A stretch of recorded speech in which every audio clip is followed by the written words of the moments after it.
Celine na lang po ang itawag mo sa akin, Mang Kaloy. Friends na po tayo kasi binigyan mo na ako ng food ngayon. Naku, salamat, Miss Celine. Celine, parang anak ko na kayo ni Sir Batas. Teka, hindi mo sinagot ang tanong ko. Nobyo mo ba si Sir? Napalunok siya. Parang nahirapan siyang sagutin ang tanong ni Mang Kaloy. Hindi ko ho siya boyfriend, Mang Kaloy. Ganun ba? Sayang naman. Bagay na bagay pa naman kayo. Di bale, may ilang araw pa naman bago magpiesta. Baka sakaling maging magkarelasyon na kayo. Namula ng husto ang kanyang pisngi sa sinabi nito. Oh gosh, baka may makarinig po sa'yo, Mang Kaloy. No, he's not my type po, no? Namumula ang mga pisngi niya sa hiya. Hindi rin kita type, no? Sabay silang napatingin sa likuran ni Mang Kaloy. Parang tumalon sa bangin ang kanyang puso nang marinig niya ang boses ng lalaking laman ang kanyang isipan buong gabi. Ang lalaking dahilan kung bakit siya napuwi at kakaisip tungkol dito. Nakatingin ito sa kanya habang nakasandal ito sa isang kotsyeng itim. Napakagwapo talaga nito kahit mapaumaga o gabi pa man. Kanina pa ba ito doon? Hindi nila napansin ang pagdating nito dahil nag-uusap sila ni Mang Kaloy. Mukhang pagod ito at mukhang malayo ang biniyahe nito dahil pinatunog pa nito ang sariling leeg na parabang nangangalay iyon. Sir Batas, aba, akala ko ilang araw ka mawawala. Lumapit agad si Mang Kaloy kay Batas. Nais ko na po yung ayusin ko kaya bumalik na ako agad. Salamat po sa pagdala ng pagkain sa isang kawawang babae. Tumingin pa si Batas sa kanya. Napataas agad ang kanyang kilay sa sinabi ni Batas. Kararating lang nito ngunit nang aasar agad ito. Naku, wala ko yung problema. Mabait naman si Celine kaya kahit araw-araw ko siyang bigyan ng pagkain ay walang problema. Thanks po, Mang Kaloy. Napangiti naman siya sa sinabi ni Mang Kaloy. Nagpaalam na si Mang Kaloy at naiwan silang dalawa ni Batas. Lumapit ito sa pinto ng kanyang apartment habang nakatingin sila sa isa't isa. Akala ko ba ilang araw ka mawawala? Kakagising mo lang? Kunot noong tanong nito. Hindi Hindi ka pa naliligo buong araw? Napatingin siya sa kanyang suot. Hindi pala siya nakapagpalit ng damit dahil t-shirt at jersey short pa din ito ang suot niya. 3 araw na niyang suot yun Napatili siya at dali-dali niya ibinigay kay Batas ang hawak-hawak niyang tray ng pagkain. Nagmadali siyang pumasok sa banyo upang maligo. Hey, malalamigan ka. Bukas ka na maligo. No way. Ngayon na ako maliligo. Sigaw niya sa loob ng banyo. Panay ang tili niya dahil sa lamig ng tubig. Tiniis niya ang malamig na tubig dahil hiyang-hiya siya kay Batas. Tili siya ng tili sa bawat pagbuhos niya ng malamig na tubig sa kanyang katawan. Kakaisip niya kay Batas kagabi ay nakalimutan na niya magpalit ng damit. Samantalang naririnig naman ni Batas ang bawat pagtili niya at napapangiti na lang ito na naghihintay sa kanya sa loob ng kanyang kwarto. She's crazy. May ngiti sa mga labi ni Batas habang pinakikinggan nito ang bawat pagtili niya sa loob ng banyo. My God, it's really cold. Tili ni Celine sa sobrang lamig ng tubig. Nahiga muna si Batas sa kutson na pinaghigaan ni Selena. Gusto lang nitong ipahinga ang katawan nitong pagod na pagod. Pinilit kasi nitong tapusin lahat ng tatapusin nito sa opisina nito upang makabalik agad ito sa baryo mapagkumbaba. 6 na oras ang biyahe papunta sa baryo mapagkumbaba mula sa kanyang opisina kaya naman pagod na pagod si Lance. Hindi pa rin siya kumakain dahil nagmadali siyang bumalik doon. Batas, pakiabot ng towel please. Sigaw ni Celine sa loob ng banyo. Nakita niya nakasabit sa gilid ng pader ang 2 towel nito. Kaya naman tumayo siya sa kanyang pagkakahiga upang iabot ang tuwalya kay Celine. Here. Kinatok niya ang pinto ng banyo. Huwag kang titingin sa akin Banta pa nito. Napangiti siya sa sinabi nitong iyon at binuksan na nito ang pinto. Ngunit mukha lang nito ang nakasilip doon. Tila takot na takot itong mabusohan niya. Hindi na naman niya balak busuhan ito dahil may respeto siya sa babaeng ito. You purposely left your towels outside. Mapang-asar lang niyang sabi kay Selena dahil natutuwa kasi siya sa tuwing nagbablush ang pisngi ng dalaga. In your dreams. Maarteng sabi nito sa kanya bago nito hinila ang tuwalya mula sa kanya at sinarado agad nito ang pinto. Aaminin niyang ito ang dahilan kung bakit siya nagmadaling bumalik sa baryo. Nag-aalala lang kasi siya. Baka hindi pa nito makayang mamuhay doon ng mag-isa at walang gagabay dito. He felt responsible for her because he's the only one who knew her situation. Really, Lance? Yun lang ba ang dahilan? Yun lang ba ang dahilan kung bakit halos palipuran mo ang kotse mo papuntang baryo? Sabi ng kanyang isip. He shook his head. Ayaw niyang mag-isip ng iba pang dahilan kung bakit gustong-gusto niyang makita agad ang dalaga. I'm just worried. Kastigo niya sa kanyang sarili. How's your day? Tanong ni Batas sa kanya habang tinutuyo niya ng tuwalya ang kanyang buhok. Katatapos niya lang maligo at kalalabas niya lang ng banyo nang tanungin siya nito. Nakapagbihis na din siya ng ibang damit. Mabuti na lang at nakapaglabas sila ni Batas kahapon at tinulungan pa siya nitong itiklop ang mga damit na iyon bago ito nagpaalam na umuwi kagabi. She's wearing a simple mint green pajama and white v-neck blouse. Yun ang binili nila sa ukay-ukay. Nagmumukhang mamahalin na isinusuot niya dahil maganda siyang magdala ng damit. Napili niya iyon dahil mukhang komportable iyong isuot sa pagtulog. It was fine, sagot ni Celine. Fine? Bakit parang buong araw ka natulog? Nakaupo ito sa kutson habang nasa harap nito ang isang maliit na mesa. Nandoon ang pagkain na ibinigay ni Mang Kaloy sa kanya kanina. Of course not. Teka, food ko yan. Let's share. Gutom na din ako eh. Binuksan ni Batas ang takip ng pagkain at naamoy agad nilang dalawa ang masarap na amoy ng pagkain. Kung hindi siya nagkakamali, adobo iyon. Sa lahat ng ulam, iyon ang kilala ni Selena dahil madalas iluto iyon ng mommy niya noong bata pa siya. Napasimangot siya dahil mukhang gutom na nga si Batas. Malamlam din ang mga mata nito na para bang pagod na pagod. Saan naman kaya ito nanggaling? Ano naman kayang ginawa nito para mapagod ito ng ganoon? Where have you been ba? Tanong niya bago siya tumabi kay Batas sa kanyang kutson.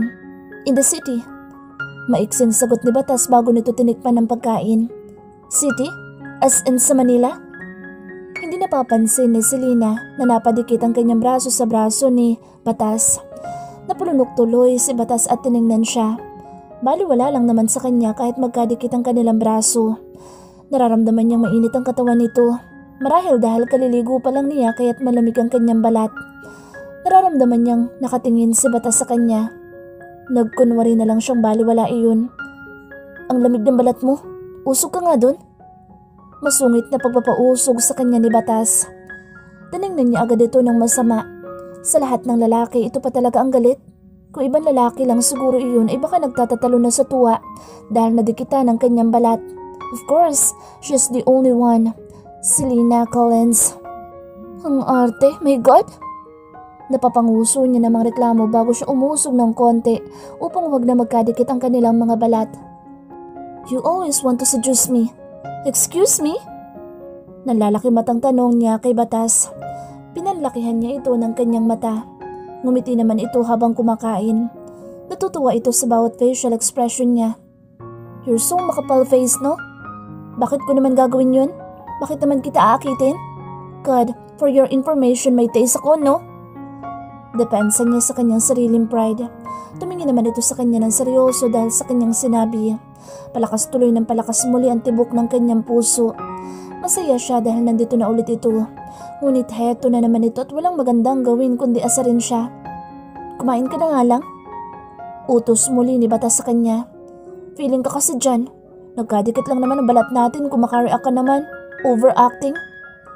Napapairap niyang sabi kay Batas at sinimulan na rin niyang kumain ng chicken adobo with rice. Masarap palang magluto si Mang Kaloy. Hindi niya maiwasang kiligin ng konti dahil kumakain sila ng sabay ni Batas sa iisang pinggan lamang. Mabuti na lang at tinidor ang gamit itong pangkain samantalang ang kutsara naman ang sa kanya.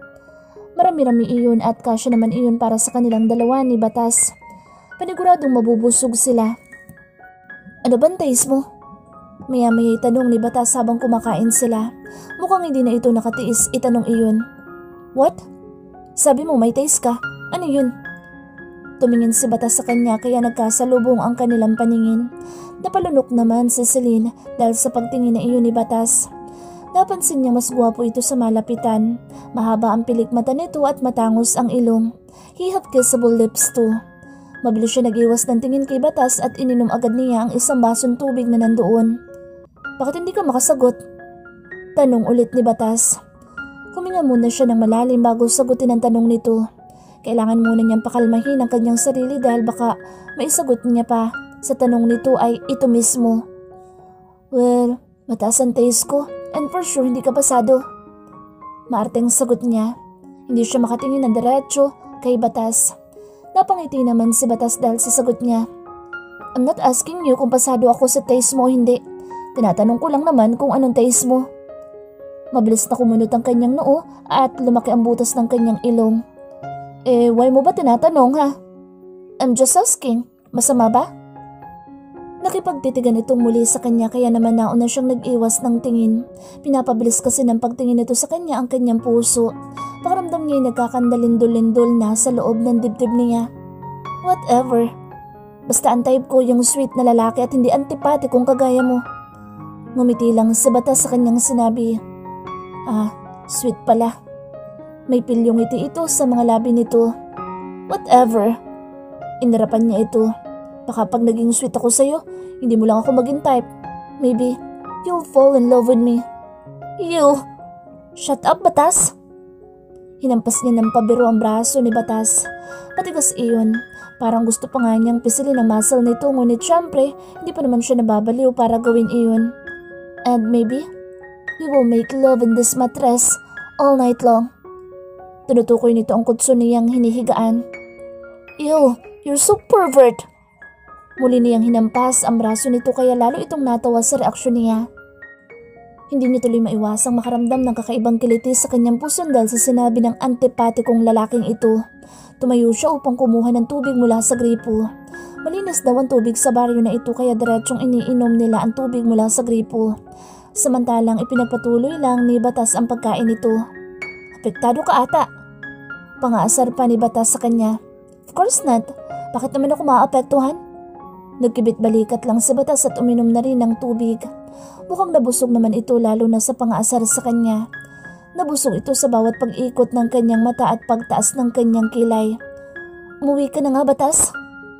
Pagtataboy niya sa binata dahil kakaibang init ng kanyang katawan, ang kanyang nararamdaman simula nang sabihin nito ang posibilidad na maaari silang magtalik sa kutso na iyon. Para bang nasabik siya sa posibilidad na iyon at nagustuhan niya ang ideyang iyon. Yeah, I'm going home now. Nakikain lang talaga ako at gusto ko lang makita yung crush ko maarte. Alam niyang binibiro lang siya ni Batas ngunit hindi niya mapigilang kiligin sa mga hirit nito.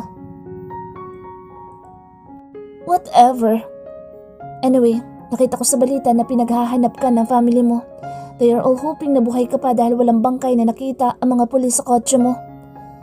Napalingon siya sa sinabi ni Batas. Hinahanap nila ako? Of course, kahit ako na may hahanapin kita kung bigla ka nalang mawawala. Muntik na siyang mapahawak sa dibdib niya dahil napatulon muli nito ang kanyang puso. Ano bang mahika ang meron si Batas para gawin iyon sa puso niya? Ito pa lang ang taong nakakapagpatibok sa kanyang puso ng ganoon. Nag-iwas siya ng tingin kay Batas. Ewan ko sa'yo, Batas. Panay kakalukuhan. Anyway, don't worry. Uuwi din naman ako sa family ko after some time. Hindi ko rin naman patatagalin ang pagkawala ko. Medyo seryoso niyang sabi. Babalikan mo talaga yung lalaking nang iwan sa'yo sa ere? Seryoso ding tanong ni Batas. Napalunok siya dahil sa kaseryosohan nito. Maybe. Kaya naman ako nandito para maging mabuting asawa sa kanya. Tumingin ito sa kanya ng kakaibang tingin. Para bang nasaktan ito at hindi na lang kumibo. Bumuntong hininga na lang ito. Uuwi na ako. May pagtatampo sa boses ni Batas na lumakad itong palabas ng kanyang pinto. Nakagat niya tuloy ang kanyang labi dahil kinikilig siya sa ipinapakita nitong pagtatampo. Ibig ba sabihin nagsaselos ito? Fine, go home. Bye! Nakangiti niya pampaalam kay Batas. Tiningnan lang siya ni Batas at halatang nagtatampo nga ito. Mas lalo tuloy itong gumagwapo sa kanyang paningin. Di na lang ako dapat nagmadaling umuwi. Bubulong-bulong na sambit nito habang lumalabas ito ng pinto. Hindi niya iyon narinig. Anong sabi mo? Hindi ito sumagot at dire-diretso itong sumakay ng kotse nito. Pinaharurot nitong palayo ang kotse nito. Napangiti naman siya dahil sa naging kilos ni Batas.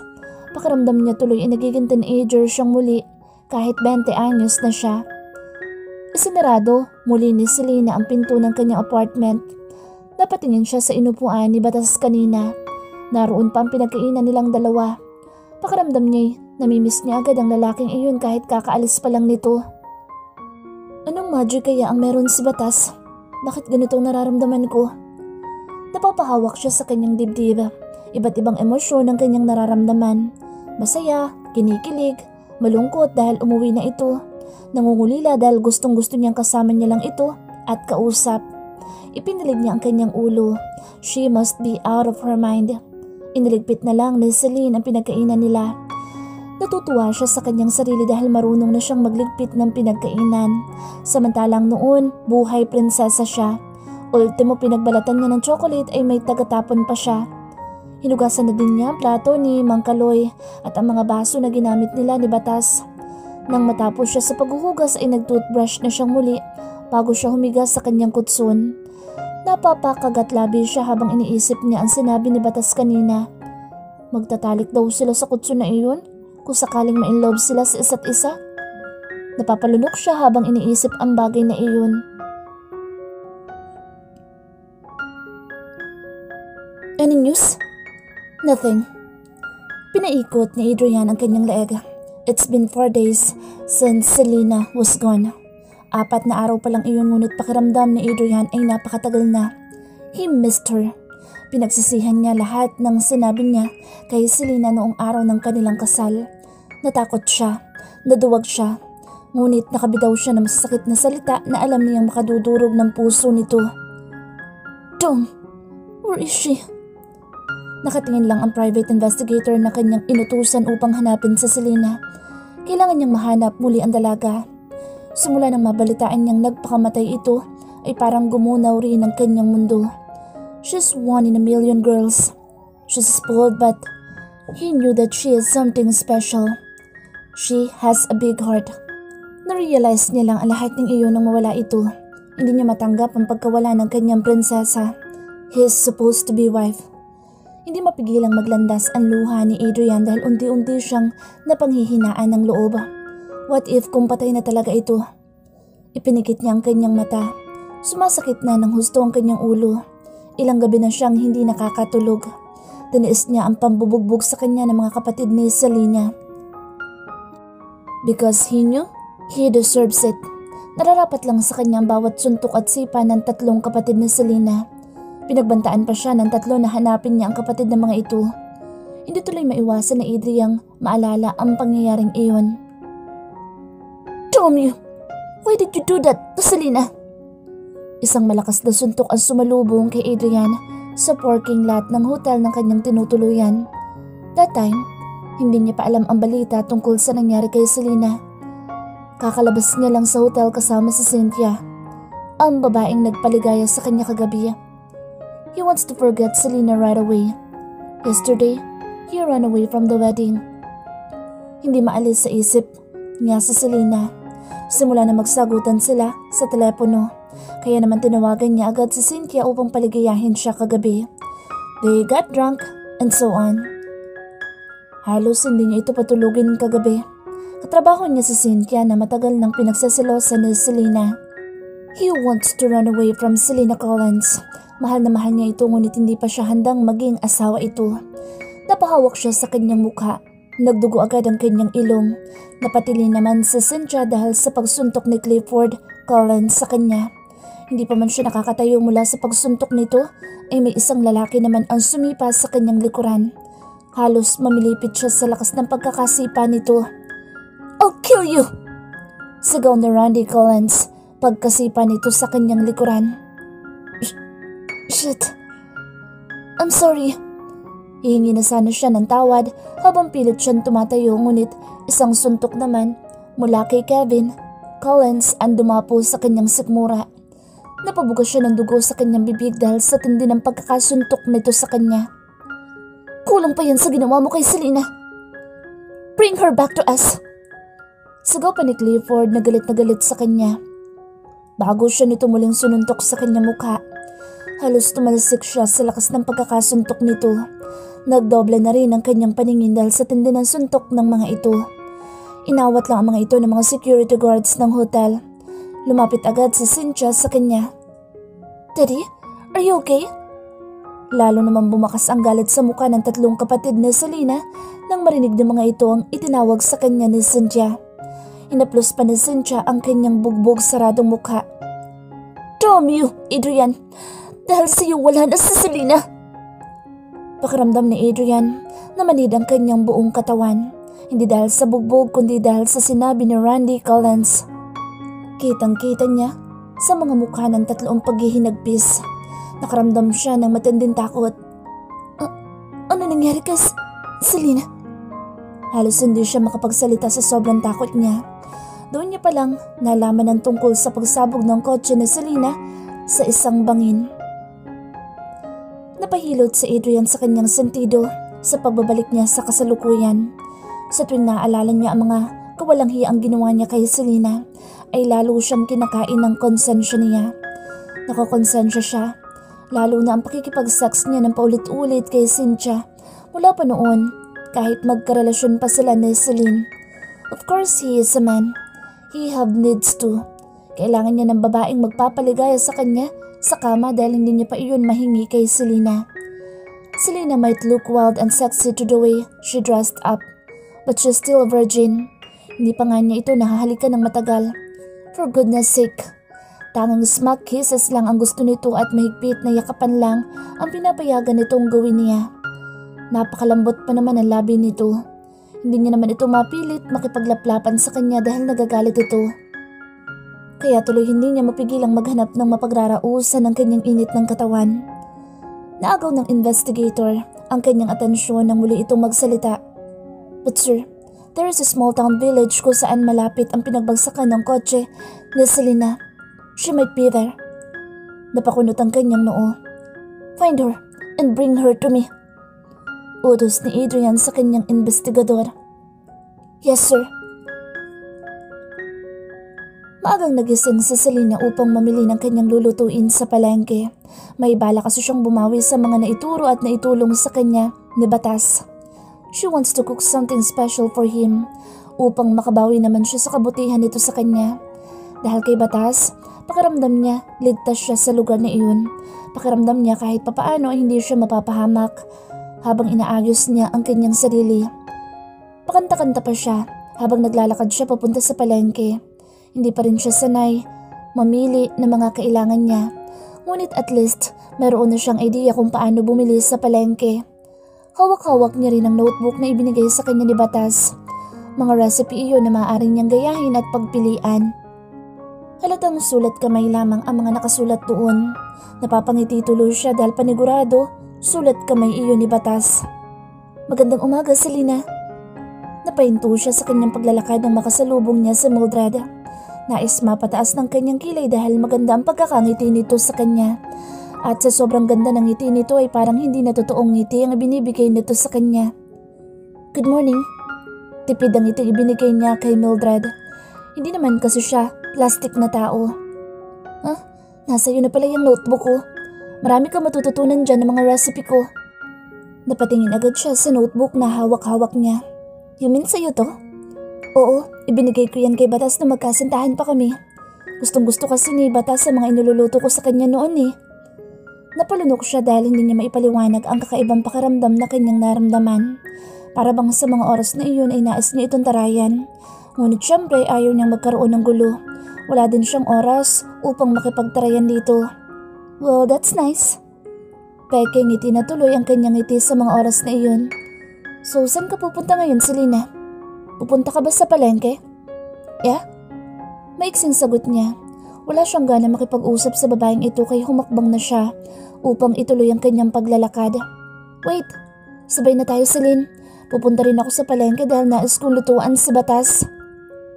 Umugot siya ng malalim na hininga upang pigilan ang namumuo niyang inis sa babaeng ito. Ano bang gusto nitong mangyari? Bakit kailangan pa nitong makasabay sa kanya? Okay. Napapataas na ang kanyang kilay ngunit pinipigilan lamang niya. My gosh, I need to calm down. Ano ba itong nararamdaman ko? Gusto ko siyang sabunutan. God. Anya sa kanyang isip habang magkasabay silang naglalakad ni Mildred. Nakangiti naman si Mildred habang naglalakad sila. Taga saan ka pala? Selena. Parang familiar ka sa mukha mo sa akin eh. Maya-maya sambit ni Mildred habang naglalakad sila. Muli siyang napalunok sa tanong nito. States.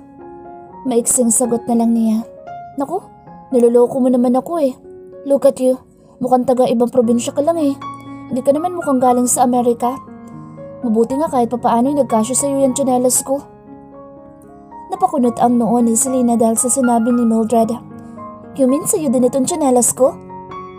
Naiinis na tanong niya kay Mildred. Parang gusto na niyang puntahan sa batas at paghahampasin muli ang braso nito. How dare him to give me his ex-girlfriend's slippers? Ew. Sigaw ni Celine sa kanyang isip. Oo, nagtaka nga ako bakit nanghiram ng tsinelas sa batas nung nakaraan eh. Sa'yo niya pala ipagagamit. Magkaibigan lang kayo, di ba? Pinipigilan ni Celine ang ilabas ang katarayan niya dahil unang ulay wala naman siyang karapatang magtaray. Bakit niya naman ito tatarayan? Wala naman silang relasyon ni Batas. Yeah? He's only a good friend. Sagot na lang niya. Mabuti naman kung ganoon, Celine. At saka ang sabi mo ikakasal ka na, di ba? Akala ko nung una mainis ako sa'yo eh. Akala ko kasi ikaw na yung babaeng ipapalit sa akin ni Batas. Her jaw clenched. Kung hindi lang masamang manabunot ay baka nasa bunutan na niya ito. Bakit hindi kayo magbalikan? Nakakunot noonan niyang tanong kay Mildred. Naiinis na kasi talaga siya sa mga pasimpleng pasada nito sa kanya. Tila ito naman ang napalunok. Pinag-iisipan pa namin ni Batas. You know, para kapag nagkabalikan kami, hindi na kami maghihiwalay pa. Oh really? Napairap na siya. Mabuti na lang at hindi naman iyon napansin ni Mildred. Kaya nga ipagluluto ko siya ngayon dahil nais kong kausapin siya tungkol sa pagpapatuloy ng aming relasyon. Well, good luck. Thanks, Celine. Ikaw, anong gagawin mo sa palengke? Ipagluluto ko din si Batas eh. Medyo may katarayan niyang sagot bago siya ngumiti kay Mildred. Napataas naman ang kilay ni Mildred dahil sa sagot niya. Akala ko ba magkaibigan lang kayo? Yeah, we're friends. But I can still cook for him. But nothing romantic reason. Gusto ko lang magpasalamat sa mga tulong niya sa akin. Mabuti kung ganun. Mababa ka sa tono ng boses ni Mildred ang pagkainis ngunit ikinukubli lang nito sa peking ngiti ang pagkainis nito sa kanya. So don't worry about me. Hindi naman ako type ng mokong na yun. Sa tingin ko nga eh. Hindi pa kasi nakaka-move on yun sa akin. Kaka-break lang namin last month eh. Pero sure ako pa din ang gusto niya. Hindi na lang siya kumibo. Gusto niyang sabihin dito na binibiro siya ni Batas na may crush ito sa kanya ngunit hindi na lang niya ito papatulan dahil hindi naman niya ito ka-level ng pag-uugali. Anong iluluto mo? Biglang tanong nito sa kanya nang makarating na sila sa palengke. Sa totoo lang hindi pa niya alam ang kanyang iluluto dahil namimili pa siya kanina sa notebook nito. Ngunit ngayong nalaman niyang ito pala ang nagsulat ng recipe sa notebook na iyon ay wala na tuloy siyang balak tumingin ng lulutuin doon. Over her dead sexy body. Dahil wala siyang maisip isagot ay nasabi na lang niya ang spaghetti. May ihimig ng pag-aalinlangan niyang sagot kay Mildred. Okay, see you around. Paalam ni Mildred sa kanya at lumiko na ito sa kabilang linya. Doon pa lang siya nakahinga ng maayos nang makalayo ng impakta. Si Mildred sa kanya. Ay, she's so maarte. My God. Napapahaplos tuloy si Selena sa kilay niya upang pigilan iyong mapairap. Ma'am ganda, bili ka na. Napalingon siya sa lalaki nagtitinda ng mga baboy. Mukhang kasing edad niya lang ito. How much yung... Teka, alam mo ba kung alin dyan yung pwede kong ihalo sa spaghetti? Mahinang tanong niya sa tendero ng baboy. Ngumiti ito. Giniling po, ma'am ganda. Okay, bigyan mo ako ng giniling. Ilang kilo po? Tanong nito. Napaisip siya dahil hindi naman niya alam kung ilang kilong ilalagay niya. Yung sapat lang para sa iluluto kong spaghetti. Pang ilang tao po ba ang iluluto mo, ma'am ganda? Pang dalawahan lang. Gawin mo ng 1 kilo, ma'am ganda, para maraming meat ang iluluto mo. Alright. Nakangiting ang sagot niya. Napakaganda mo naman, ma'am. Bagong salta ka ba dito? Ngayon lang kasi ako nakakilala ng kasing ganda mo dito.